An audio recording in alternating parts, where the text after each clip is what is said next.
My name is Josh Braun, and I help people sell things. It's as simple as that. That's awesome. So can you take us through the sort of process that you usually take with people that want to sell more stuff? Yeah, the process always starts in a very counterintuitive way because people usually engage with me and they want to know, like, what's the perfect email to send? What's Oh, the okay. perfect cold call script? And so we don't actually start there. We actually start with the most important thing, which is the actual job that your prospects are doing. And most of the time, people don't spend a lot of time on that because it's not as much fun as sending a bunch of emails, especially if you're using software like QuickMail, which makes it blissfully easy. Shameless plug. I don't think it's that fun actually to send emails, but fair enough. For some, it may be. Yeah, so typically people don't spend a lot of time getting to know their prospect's job. And most of the time, salespeople haven't done the job of their prospects. So they don't know their world. And the impact of that is they end up talking and using language that's very different than how people actually doing the job sound. I'll give you an example, a real simple example. So I happen to be a triathlete. And if you were going to try to sell me a bike in a cold email and you weren't a triathlete, your cold email or your cold call would probably sound something like this. Josh, we have a saddle that's faster, that's more comfortable, and that's better, and it's made of new carbon fiber. The problem is that as a triathlete, I don't talk like that. That's not the lingo that I use. If you knew me a little bit better, it would sound like this. Josh, I noticed that you're training for an Ironman race in Cozumel. Congrats, that's a huge accomplishment. I know that you're taking long rides on Saturday that are probably 6 hours. And right around mile 4, it probably starts to hurt a little bit in the saddle. Your sit bones probably start to jiggle around a little bit. You get some lower back pain, and you probably have to get out of the aero bars. Because you understand me with that language, I'm leaning forward. And the natural next step that I'm going to have in my mind once you understand me is, well, what do you have for me? That's exactly how I describe myself. It's a 6-hour ride. In fact, around mile 4, it's when it happens. It happens in my sit bones. My lower back hurts. I have chafing. I have numbness. But without knowing your prospect's job at a very detailed level, at a crispy level, you're setting yourself up to be very generic. So we spend a lot of time getting to know our prospect's job and their before state and what they might be struggling with so that we can actually describe their problems and their struggles better than they can. As famous copywriter Robert Collier said, we want to join the conversation happening in their mind. We want to use exactly what they would say if they were talking to you across the street at a coffee shop.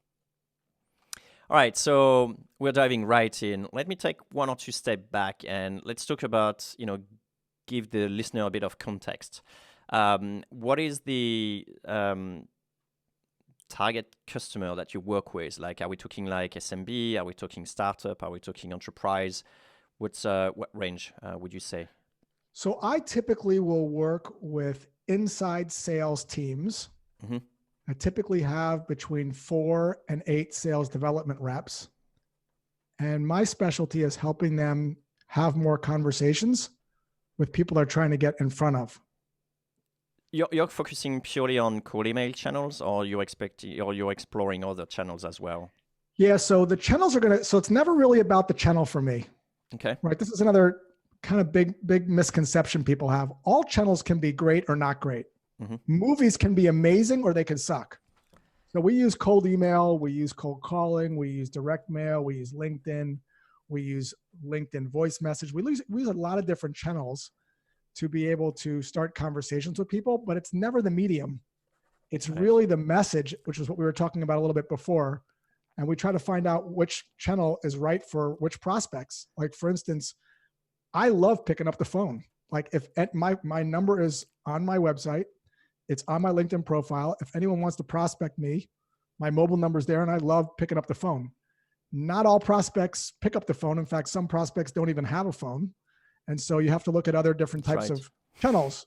Yeah, like if I wanted to prospect Jeremy, he probably wouldn't be able to be used with a phone. That's right. But all these channels can be great, and all these channels cannot be great, just like movies and books can be great. What never changes, so we have video now, we have cold email, we have cold calls, we have direct mail, we have holograms, we had caveman paintings back in the day. Like, the channels are always going to change, But what's never going to change is a better understanding of your prospect's world and how you could potentially help them move away from something they don't want or move towards something they do want. And having a very deep understanding of that is what I think is the biggest disconnect now, because most SDRs, let's face it, coming out of college that are calling a chief marketing officer, like, what do you know about being a chief marketing officer? And if I'm a chief marketing officer, I want to talk to someone that's going to level me up rather than someone that doesn't know my job.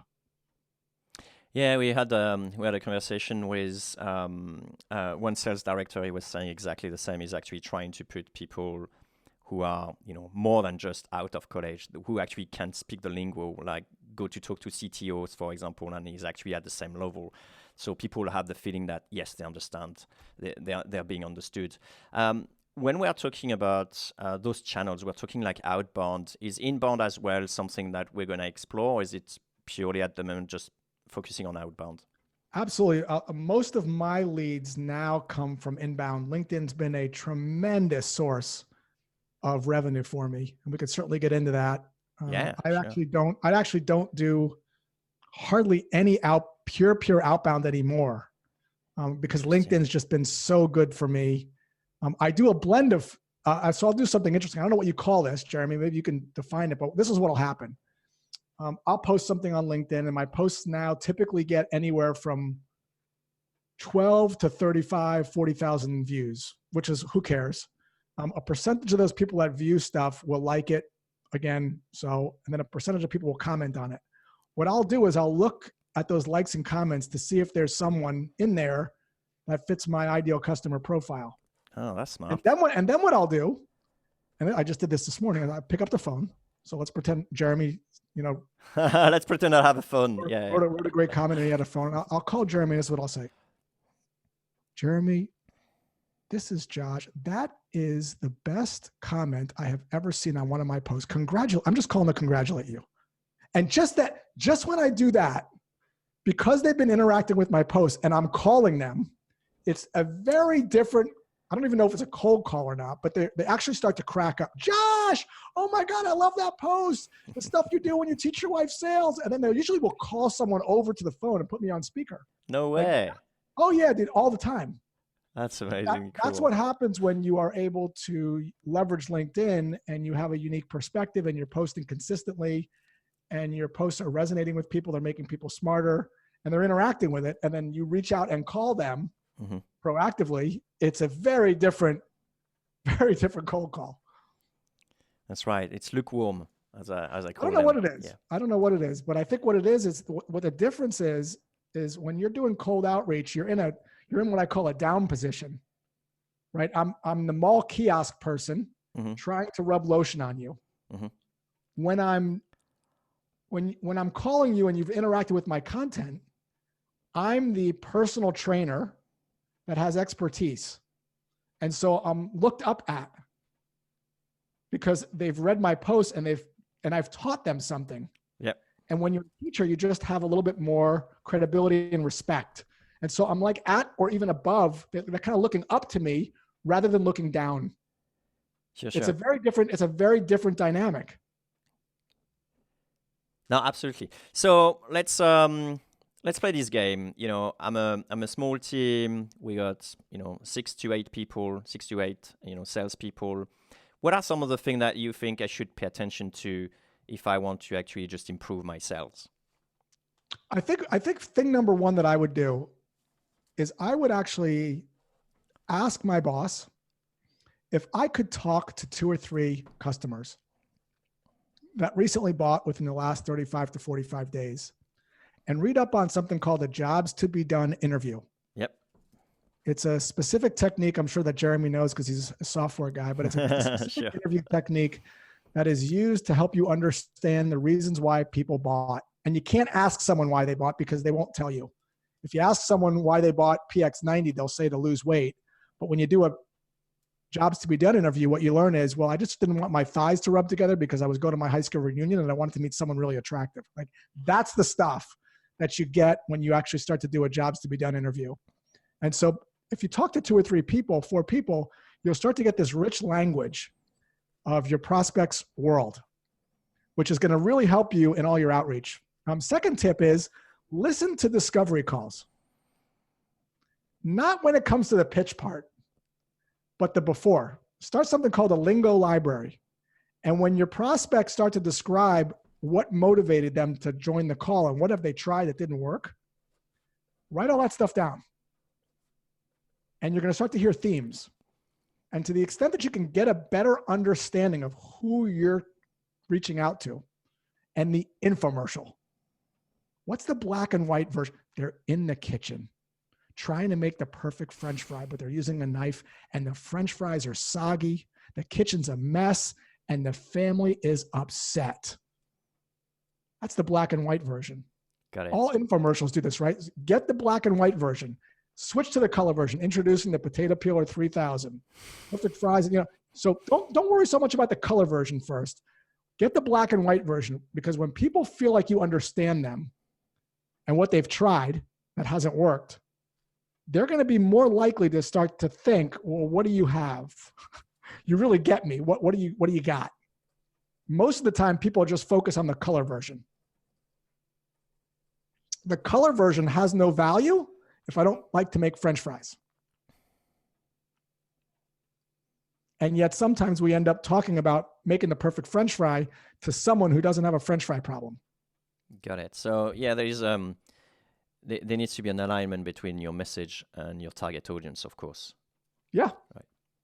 Okay. So what would you say some of the easy mistakes that people make and consistently make that you can change? Or there's a few. Let's go through one we just talked about. Yeah, for sure. Not knowing your audience. A second one is being too generic. So we save people time and money. We increase conversion rates. A third one is when you're too hypey. Anytime you're putting any percentage of anything in your email, you're being too hypey, even if it's true. I don't believe you because it's coming from a salesperson. Anytime you're saying you 10x anything, sorry, Grant Cardone. Anytime you're saying 100% this, 50% that, 2x this, it's just hypey. And when you're hypey, people are guarded. And also using words that are jargon riddled. So if you're saying end-to-end solution, or you're saying 360-degree view, or anything that sounds like that, people are going to be guarded because of the negative stereotype they have about salespeople. Because that's what salespeople sound like. And people have been burned by salespeople before. So we have to not sound like that. We have to not sound like that. The other thing I think that's a big mistake is this intent of us being assumptive, which is probably the biggest one, right? I have this intent that everyone needs what I have.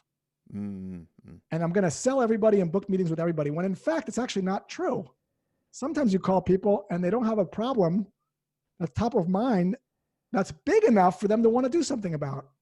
I live with problems all the time. My barbecue is broke, but I'm just cooking for my wife and I, so I just use the other half of the grill. Plus it's winter. Problems aren't enough. Problem has to be intense and frequent. Sure. And so we have to not have this assumptive behavior. Can you give us some example of a product that you think are doing a fantastic job at outreach? In addition to quick mail, or just let's not talk about it. Yeah. So any other product? In terms of a product that's really got some really great marketing. Yeah. So I think Basecamp. Interesting. I think Basecamp does a really nice job. Why is that? Well, I used to work at Basecamp. Of course, yes. I used to work there, but before I worked there, I was always an admirer of their marketing because of two reasons. One, it was conversational and casual. Like Basecamp doesn't sound markety or hypey. It's a push versus pull, right? They just sound like a normal person talking. Yeah. If you just look at their copy, it's just like you're having a conversation with someone over coffee. And then two, they're really focused on jobs to be done. And so you see the language that they use is all around prospects, things that they're struggling with. In fact, they have they're changing their site all the time, but as of a couple of days ago, you can go onto their website and you can go to a page on their site, and it just talks about all the black and white versions, all the before stuff. And when you read that before stuff, you start to nod your head. You're like, that's exactly what I'm going through, which begs the question, what do you have for me? So I really think they really have their marketing, dialed in really, really well from a copywriting perspective. It's great to study their copy. Do you know if they do any outreach? So they don't do any traditional outbound as we define it, because their price point is, I think last I checked, $1,000 a year. So it doesn't make sense for them to do any like SDR or account executive prospecting. It's a self-service model. Yeah. So they don't do any outbound in the traditional sense. At what price range do you think that it makes sense to start looking into SDR and I'd say probably anything over 7,500 ARR. Mm-hmm. In that range. There's exceptions, obviously, if you have a longer lifetime value and depending on attrition, but I think, 6,000-7,000 a year is usually when it could make sense.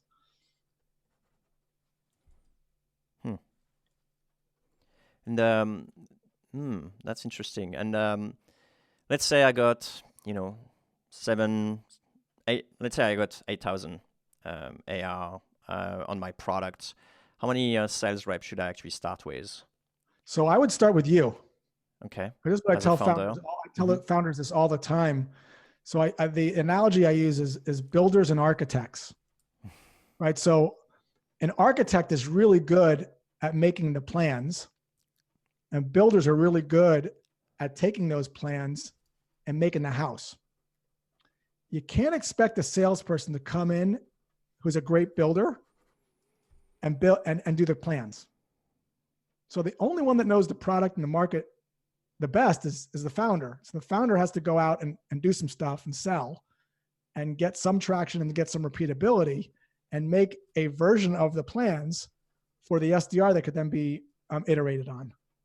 And if possible, I'd like to hire, when that comes, I'd like to hire, if possible, 2 at a time, because I like to kind of A/B test. Yeah, it's a common advice. Yeah, to sort of like know what works, what doesn't. If you can, yeah. But Okay. the SDR is not going to be able to sell if you can't. Yeah, common mistake too, actually. How are you going to go about hiring the SDR? Do you have like some common formula or some criteria that people should look into SDR?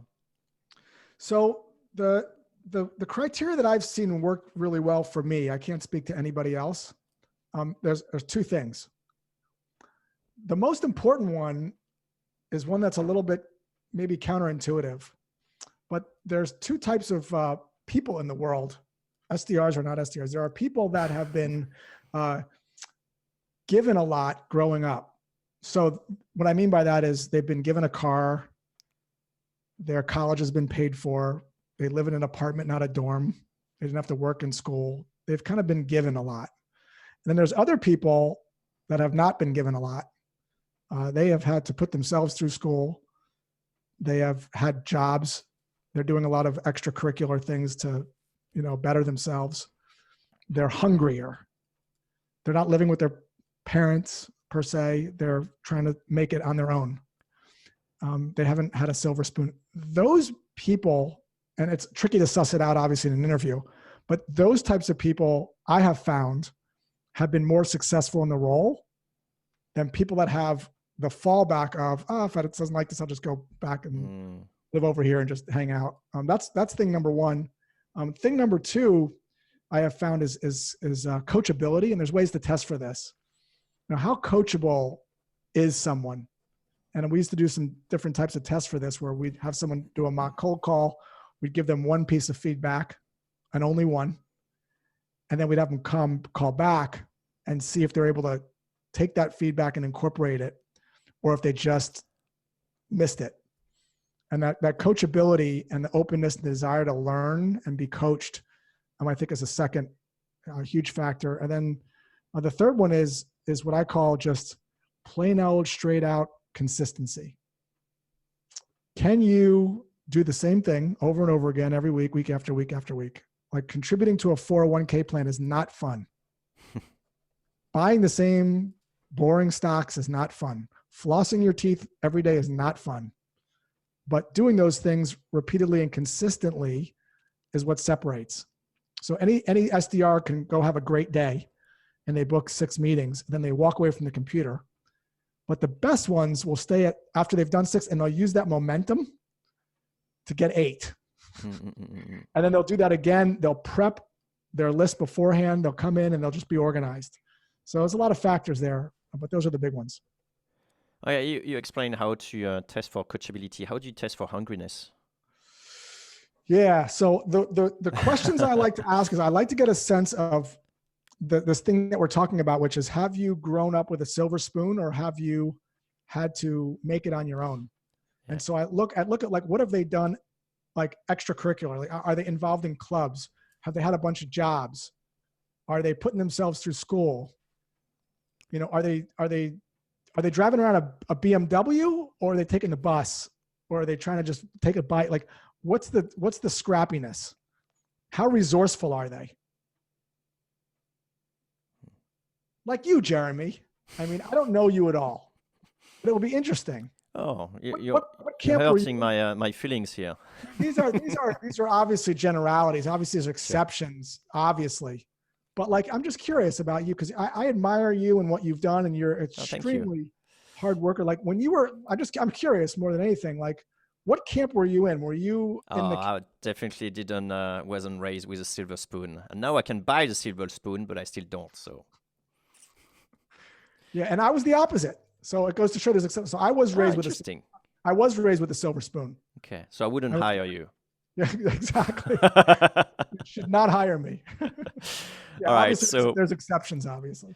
Okay, so of course. So I find those hungry kids, do you actually prefer to get people, right out of school effectively and then train them, or do you prefer people who actually have more experience in the game? I prefer less experience to people that have. Sometimes if you have someone with a lot of experience, they come in with a lot of baggage, right? And they're kind of set in their ways, and it could be a detriment. I'm not against it if someone comes in with a great track record and they're open. It's not a disqualifier for me, but it's not a gotta have. Okay, got it. Why? Okay, cool. Okay, so let's say you get that person in your team. Kind of pass the hiring test and hopefully also the culture test. Do you see actually culture making like a big impact in the sales team? Absolutely.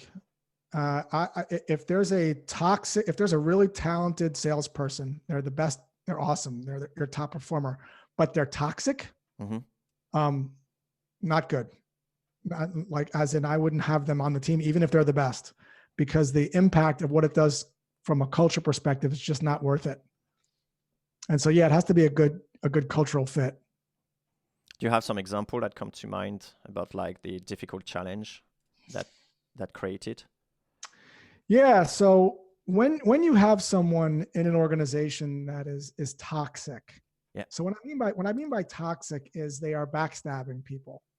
Yeah. Okay. They are treating people without respect. Just because you disagree with someone, you can disagree in a kind, respectful manner. What that does is it's a cancer in the organization, and it shows the other employees that this type of person is tolerated. Got it. In the organization, and it makes them not want to work there.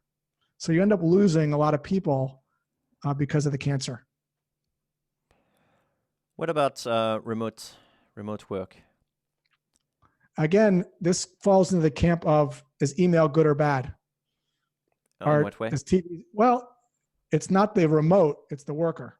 Yeah, no, for sure. Got it. Remote is so you mean the mean of communication will actually show that someone is toxic? It doesn't really matter where the person is. If the person's good, it doesn't matter if they're remote or at the office. Did you see actually a change in performance between teams that are remote or teams that are co-located? One of my good friends, his name is Tito Bort. He runs a organization called Alti Sales, and he's outsourced SDRs. So you hire him, and his SDRs will book meetings for you. And his entire team is remote. And I've had the opportunity and the privilege of seeing behind the scenes of how that works, and specifically the performance of that team. And they are knocking it out of the park consistently with Fortune 1000 companies. and the whole team's remote. He runs the whole thing remote through outreach. Oops. That's Sorry. fine. And I got no problem with competition. I actually love competition. No, that's totally cool. Cool. So, okay. So let's say you get your team up and running. You mentioned one of the key advice you will give for them to improve themselves is to go and listen to 2 or 3, customers. Go and talk to 2 or 3 customers. Listen to some of the discovery calls for your SDR. Is there any other thing that they can do to improve their SDR skills specifically? Yeah, there's a bunch of stuff, but let's go to the next one, which is copywriting. Oh yeah, okay. You've probably not gone to school to be a copywriter. And so by copywriter, I mean language that actually gets people to take a next step. And there are going to be accounts that you're not going to be able to send mass personalized, mass generic emails to. You're going to have to put a little bit more thought into these emails.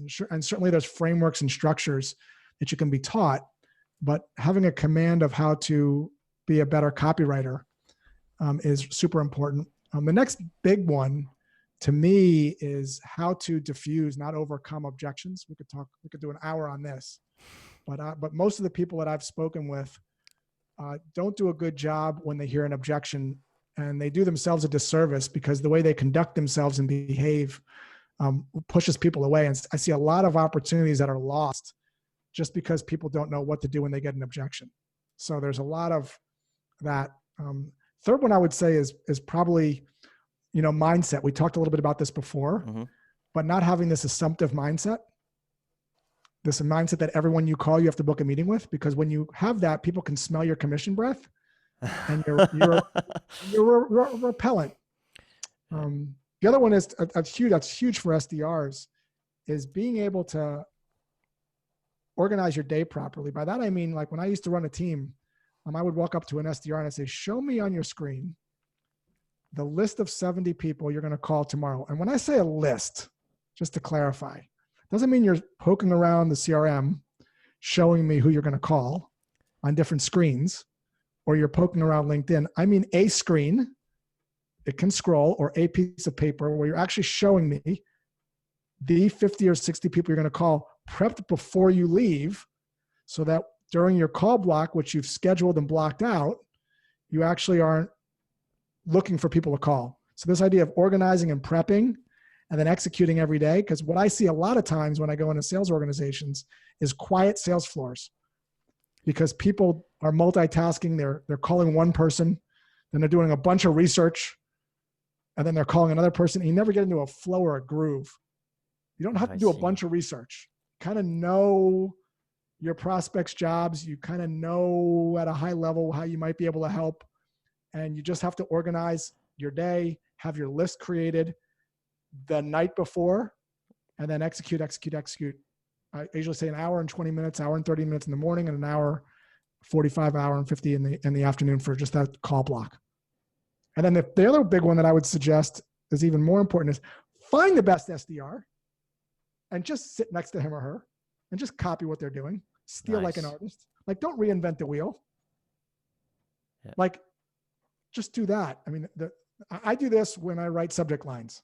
I just posted about this, I think yesterday or the day before. What I do is I look on Medium, Dig, Upworthy, BuzzFeed, and I look for headlines, but I don't concentrate on the words. I concentrate on the structure or the framework.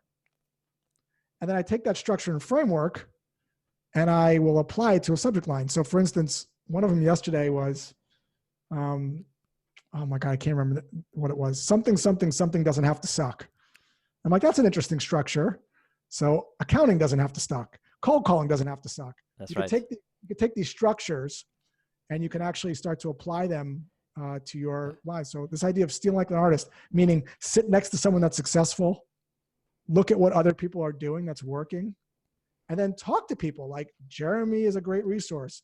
On LinkedIn, most people, if you reach out to them, if you admire what someone's doing, would be open to having a conversation with you if you just ask. That's right. There's a ton of bots, just a slight digression. There's actually a ton of bots on LinkedIn. A ton of what? I'm sorry, Jeremy? There's a ton of bots actually sending fake invites, and they are really poorly written most of the time too. Well, that stuff too. I full disclosure here, because I'm glad you brought this up.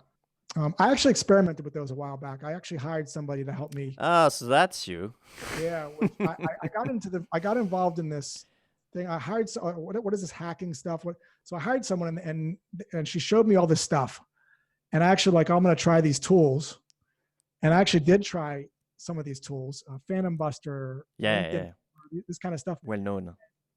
First and foremost, it really felt bad on my soul. Like, I had an awful feeling when I was doing it. Like, it just didn't feel right. But I'm like, that type of feeling, like you can be banned from LinkedIn for life tomorrow kind of feeling.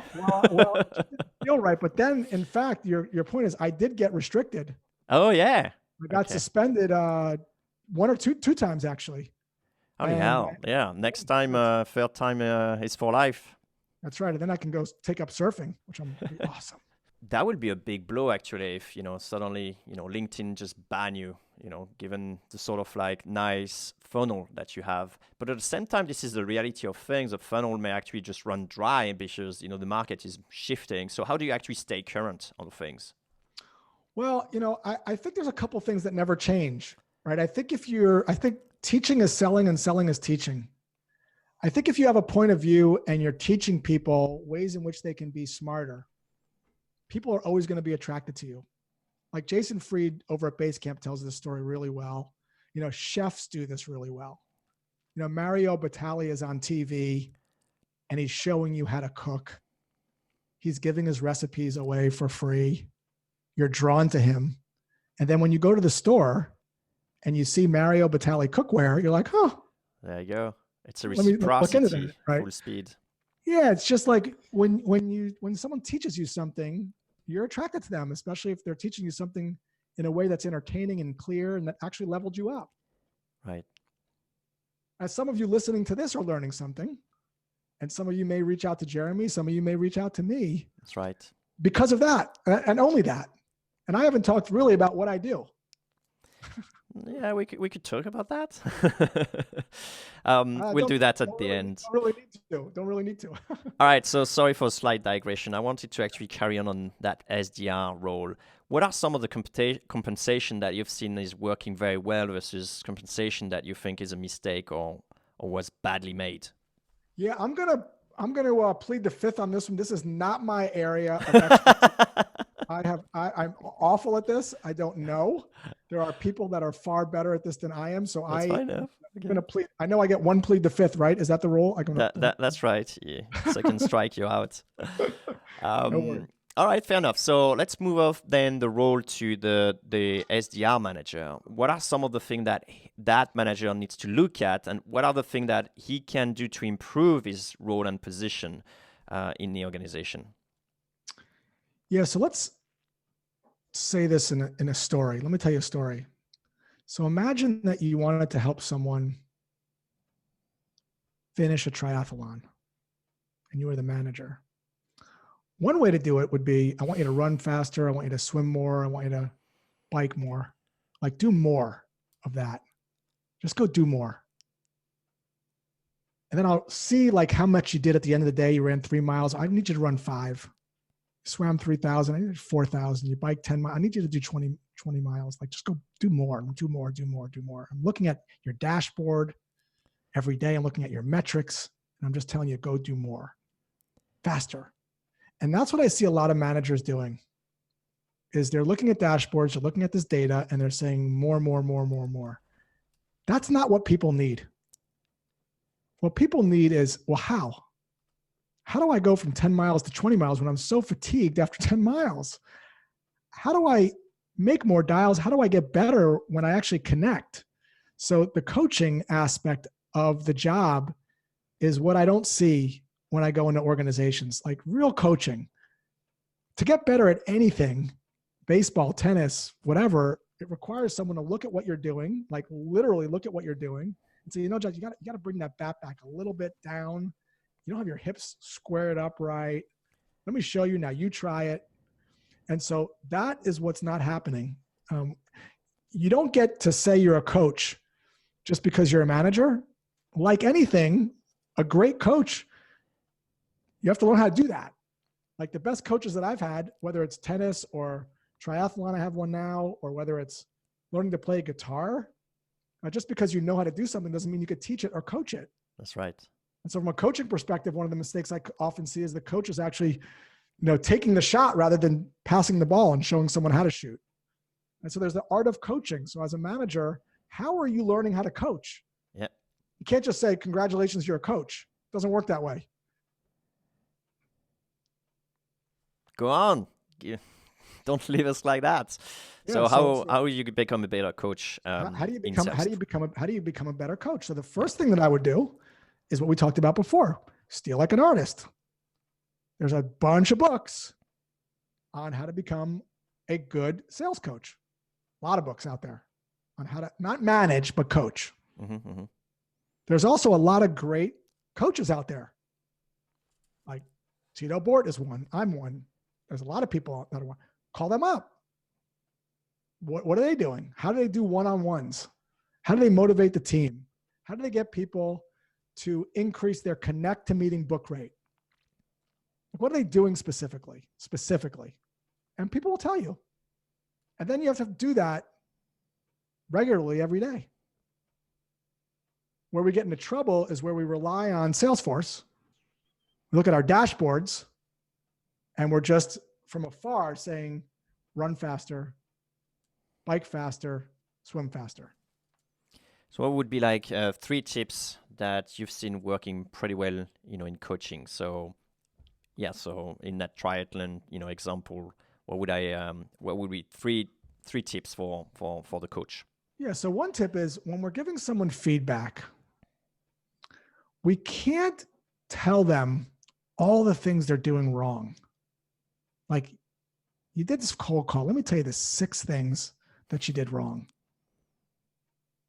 Whenever you're starting off with 6 things you're doing wrong, it's going to make me feel bad. Right? So a better approach is to focus on the things they're doing right, one, and then find one thing you'd like them to improve. So this is what it might sound like. Jeremy, fantastic cold call. We're going to listen to it. What I want you to do, Jeremy, is you point out one thing you think you did well and one thing you think you'd like to improve. And I'm going to do the same. I'm not here to tell you what you're doing wrong. You're doing a lot of things the right way. I'm just going to help you do more of those things the right way. So you go first. And then you'll go, one thing you did well, one thing you'd like to improve. I'll go. And then what I'll do is for the thing that I want you to improve, I'll stay on that for every cold call. Even though I might see 4 or 5 things, I'll stay on that. Maybe it's tonality. Maybe it's the way you're handling, send me some information, whatever it is. I'll stay on that until I feel like you have mastery over it. And then I'll move to the next thing that I see. And then I'll come back to that one to make sure it sticks in. It's called forced repetition. What happens if we sort of like disagree? I pick up something that I think actually, for me went super well. And that was actually your point where you think, I should improve. That's right. And then I'll share. The other thing too that works really well is every morning for 15 minutes, we practice an objection. And we actually write note cards. We've made dice. And the front of the note card is the objection. And then I have the rep write the talk track on the back. Which that's cool. First. And then when I do workshops, it's interesting. I'll stand in front of a crowd and I'll hold up math multiplication tables. I don't know if you remember those little flashcards. Yeah. Times 5. I tell everyone to shout out 30, 5 times 5, 25. Send me some information, deer in the headlights. Why? You know it's coming. So we practice these talk tracks and repetitively every day. Mm-hmm. And when you do that every day, it becomes second nature because you have mastery over the script. It's like playing a guitar, right? The first time you play it, you're like, where do I put my fingers? Where do they go? And then once you learn the notes, you can start to work on your rhythm and get into a groove. But if you don't know the words, you can't really ever get into a groove. So I call it know your lines. And once we know our lines, we can get more comfortable work on tonalities. There's layers to it. But that works really well as well. And we don't do 50 objections. BJ Fogg, who is a phenomenal behavior change guy from Stanford. This is someone else you should study, because as a coach, you have to know how people learn, right? I went to school to be a teacher, so I have a little background in pedagogy, but you probably didn't as a manager. So people like BJ Fogg, and you study how people learn, it will teach you how to structure your lessons. And one of the things you learn early on is that you can't throw 50 things at someone. You throw one thing. Have them, as BJ Fogg says, if I wanted to teach someone to floss all their teeth, I wouldn't say floss all your teeth. I said, we're going to floss one tooth today. Right? So we're going to start with something small. We're going to start with one objection, burn that in for a while. Then we're going to go to the next one. Then we're going to come back to the first one. So this idea of what's called spaced repetition. These are things you might not know what they mean, but if you Google them, these are all principles of how people learn. And if you're a coach, this is part of learning how to be a coach. All right, so let's give some people some guidelines or some mental model about how long does that actually take to go through maybe all the basic objections, or to train someone up to speed, would you say, on average? So this is the thing that's interesting, right? I don't like to say how long does it take. It takes whatever long it takes your team to master it. Okay, well, let's say what you've seen, in sort of a range. Yeah, so if you look at spaced repetition, if you kind of study that, what you'll see is you expose someone to something on day one, but then there's a forgetting curve. I can't remember the name of it. Hassenbach's forgetting curve, some long name forgetting curve. And what happens is when you expose someone to something, you've seen this at seminars or workshops, you forget it. It decays really fast. That's right. Like over the course of like 3 or 4 days, you just don't remember it at all. So day one, we'll burn it in. The first thing is you have to know how to actually, this is another thing. You have to know as a coach, like how to write the talk track. Like, does the coach actually know how to diffuse an objection, or are they overcoming it? That's a whole other conversation. Like, do you even know that your script is sound? Because a lot of the rebuttal scripts that I've seen are absolutely horrific that are actually coming from the managers. And then we're burning it. Then we're actually telling people 6 times 5 is 20. And you're burning that in. So that's thing number one, which we could talk about in another hour. But assuming you have a really good talk track and you've explained to people the why of the talk track, because I'm not just going to say memorize this. Let me explain to you why the words are written the way they're written, so that once you have command over it, you can modify it. I don't want you modifying it now, but once you understand the psychology of it, I just had this with a client earlier today. He's like, what would you say? I'm like, I'm going to explain to you why I'm saying what I'm saying, so that you can understand it, so that you can internalize it. So why? Here's send me some information. We're going to practice that day one, day two. Then we're going to let 2 days go by. We're going to practice it again. Then we're going to let 4 days go by. And in day two, we're going to introduce another one. So I'm stacking them. And then I'm going to go back and I'm going to go ahead and burn in, send me some information, and I need to talk to my boss. I'll do that for 7 days. That's the idea. And if you Google spaced repetition, I don't remember it off the top of my head, but there's a sequence of days, and there's even apps that are built specifically for this concept that work perfectly with objection handling.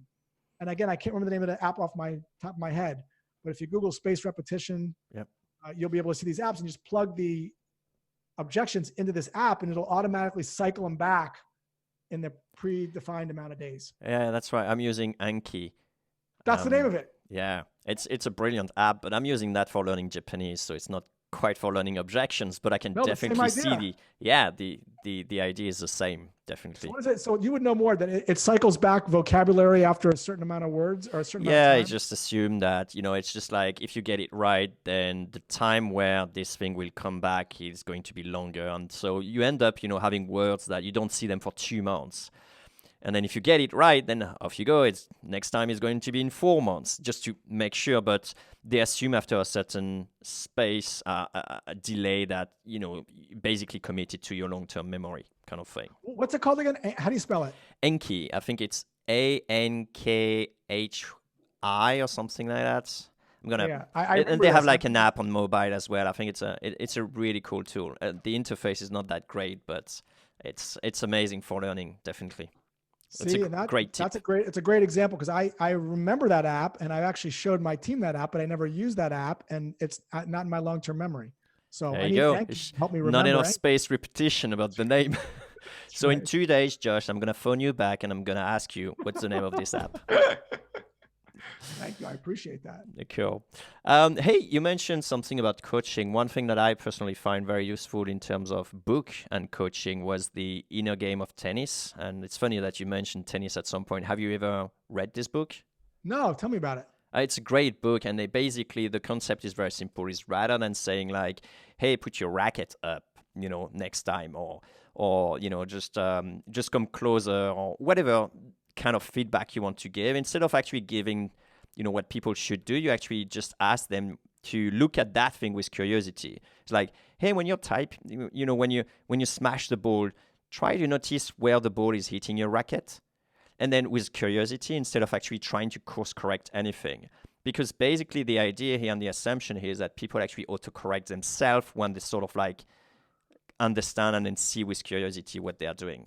So people know inherently what they're doing wrong? That's right. So basically you just make them listen again. And in a sales call, I guess that will be like, hey, pay attention to the tone that you're using. That's it. You don't tell them like, you're using like a bad tone or something like that. That will be the sort of equivalent. I like that. I like that a lot because I like it because it's not negative. That's right. And sometimes, like you mentioned in the game, then sometimes people, you do see that sometimes, some tennis player that have like an odd way of serving, for example, or doing certain things. It's just because it worked for them. And if you tell them to actually do it differently, then that wouldn't work for them. So it's the same sort of thing. It's like, hey, pay attention to X, Y, Z. Then people become more aware of that. And then they realize like, okay, that works better that way. And then they figure out their own cadence or their own way of working. I love that. I think something that's like related to that too, that I've seen be really effective is not like constricting people so much at the beginning. Like, let's say you have a goal of you want this to book, 10 or 12 meetings a month, and you got emails, you got calls.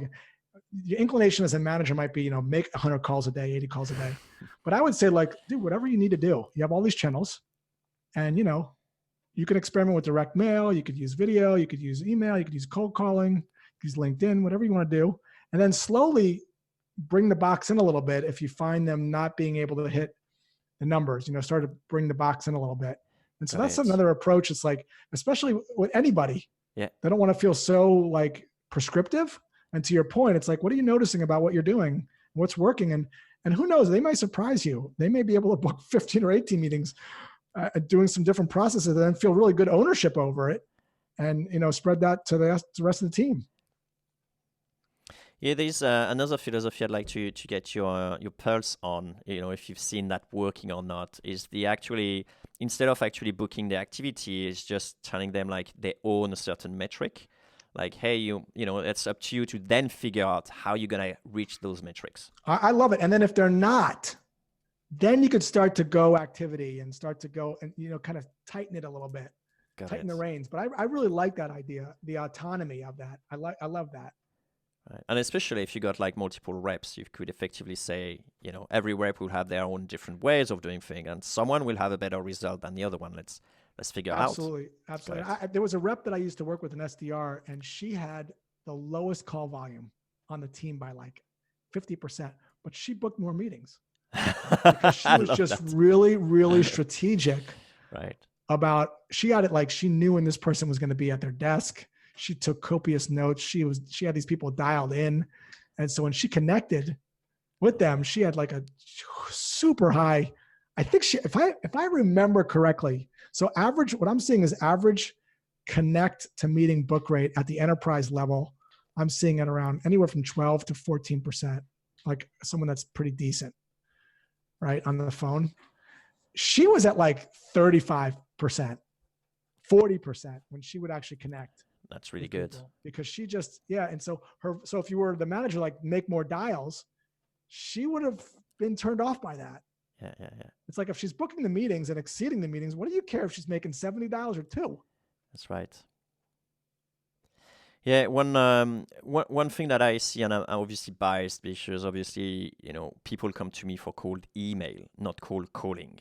But one thing that I've seen is obviously a lot of people having that fear of making the cold call as part of their whole tool set. And yeah, I see you smiling. It's like not something that is foreign.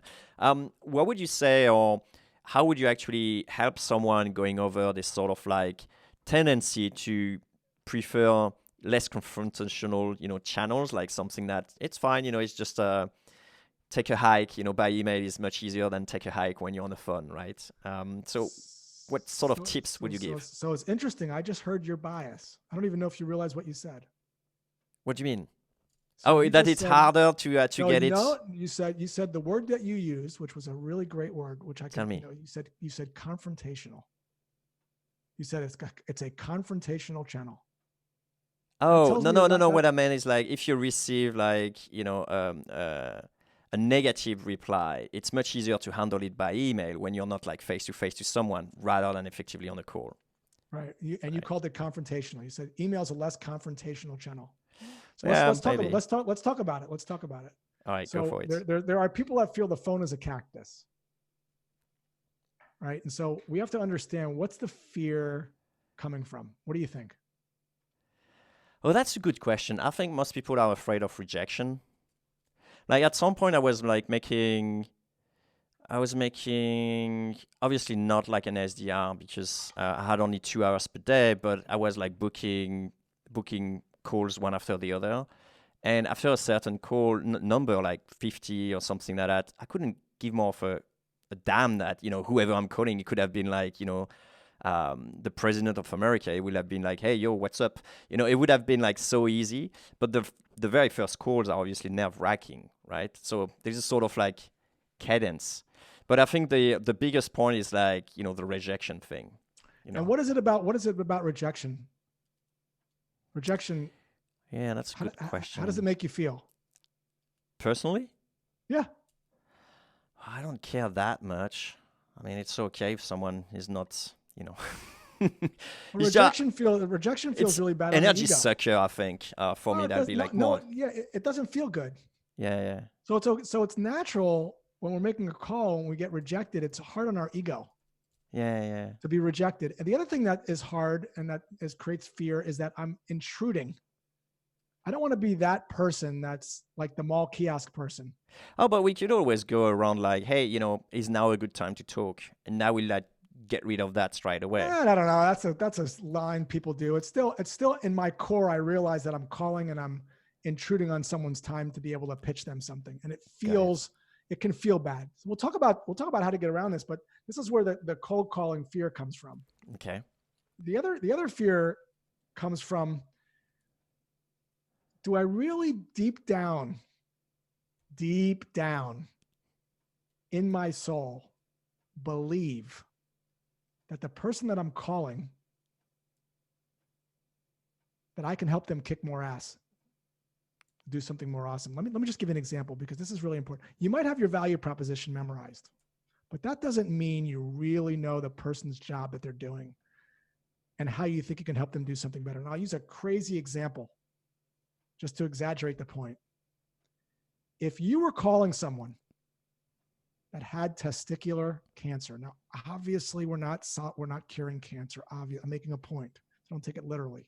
Sure. But let's just pretend that you were calling someone that had testicular cancer, which is a very common type of cancer in people that are in their early 20s and 30s. That's right. And you, in fact, had something that would cure it that they just didn't know about. They were curing it with traditional chemotherapy.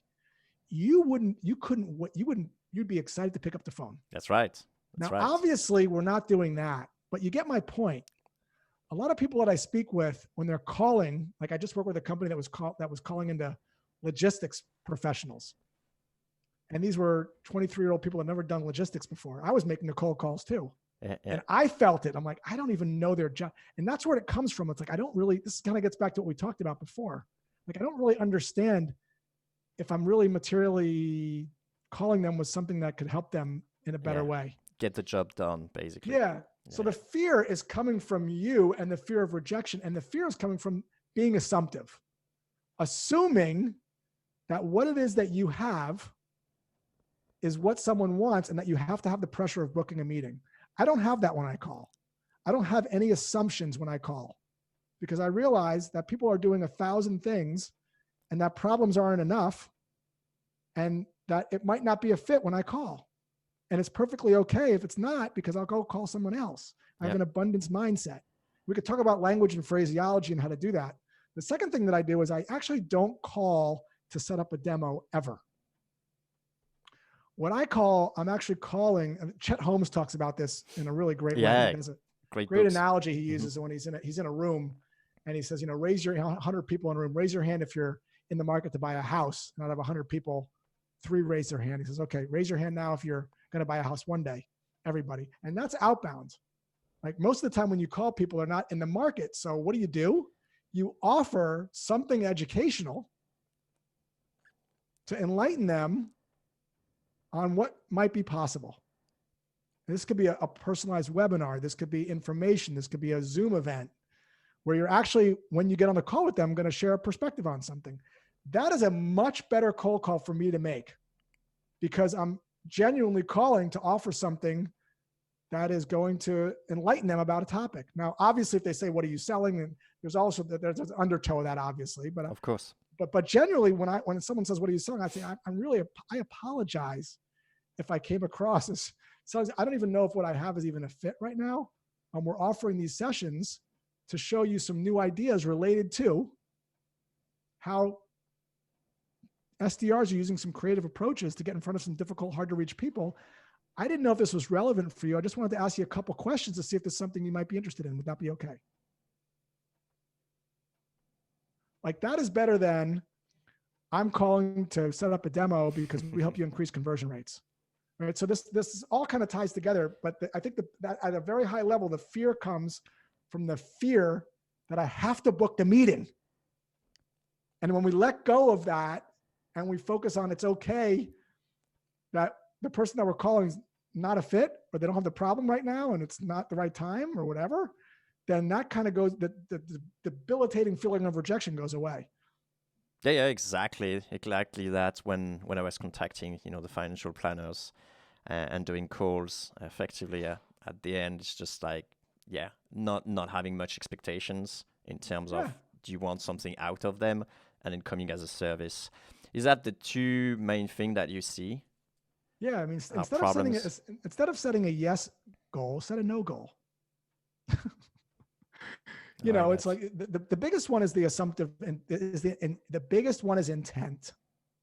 When my intent is to book meetings with everyone, that comes across on the phone. Because most of a cold call is about diffusing objections. And most of a cold call is about responding to the number one objection people always have, which is, I'm already doing something. Everyone's already living in a house when you call. That doesn't mean, so everyone has I have a bike. You can't see it. It's in the other room, actually. My bike tires are awesome. I don't have a bike tire problem. But I am interested always in faster tires that don't get punctured as much. Got it. Your prospects are always getting their job done when you call. Always. They're going to be fine without you. But they might not know what's possible. And they might be open to new opportunities. And so when you craft language and you go with that intent, that of course, no one's sitting around waiting for you to call. If they had a burning need, they were high in the struggleometer, they'd be calling you. You're calling them, expect that they're doing something already. But they might not know that what they're doing is no longer safe due to some things that have changed in the market. And they might not know what's possible. They might not know what's possible in terms of saddle comfort because there's new technology now that adjusts the saddle to your specific sit bones. What do you mean? How does that work? Why does that matter? What is that new thing? And most people are open to self-betterment. It's why you're listening to this podcast with Jeremy right now. Cool. So Josh, unfortunately, we're going to have to come to an end. So 2 things I'd like to do. The first one is if you can tell us about like some books that would help SDR or you find like instrumental into having SDR just improve tremendously. And that can be copywriting, that could be, psychology, that could be whatever you choose. And then, actually, let's start with that. Yeah. So can I plug my own book or does this have to be Of course, absolutely. That was like a hook. So go for it. So I have a great resource that I created called the Badass B2B Growth Guide. It is a series of plays. And the thing that's different about it is it's not a book. It's a site you log into and it gets updated every week with new plays. You pay one fee. And it's all the plays top SDRs are running to be able to book meetings and AEs are using to close deals. You pay one fee and you get access to it for life. Each play is on a page, takes about 45 seconds to digest and super tactical. templates, scripts, real life examples are in this guide. And if you're interested, it's salesdna.co/badass. You can kind of read about it there. And then a book, I would highly suggest Chris Voss's book. Oh yeah, Never Split the Difference. Split the Difference is awesome. Yeah. And then Keenan has a great book called Gap Selling, which I love. Another great book out there for all you SDRs. Yeah, I have one credit on Audible for this one. Yeah.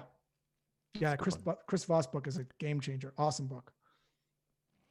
Cool. So, well, that comes nicely to how do people get in touch with you? LinkedIn's the best. Just hit me up. I'm Josh Braun on LinkedIn. Shoot me off a connection request and I'll accept if you have just any kind of personalized message in there saying you heard me on the Jeremy's show, and I'll give you a 40% discount for life for quick mail. So if you do that, that'll be awesome. It's a quick mail 40. No. Yeah, that's the best way, LinkedIn. You only have like 3 months before Josh gets banned with all these experiments on LinkedIn. That's right. Hopefully giving away quick mail coupon codes. It's not good. Doesn't exist, I can tell you. Don't buy any. It's a fake one. That's right. All right, Josh, thank you so much for being on the show today. Appreciate it. My pleasure, Jeremy. Thanks for having me.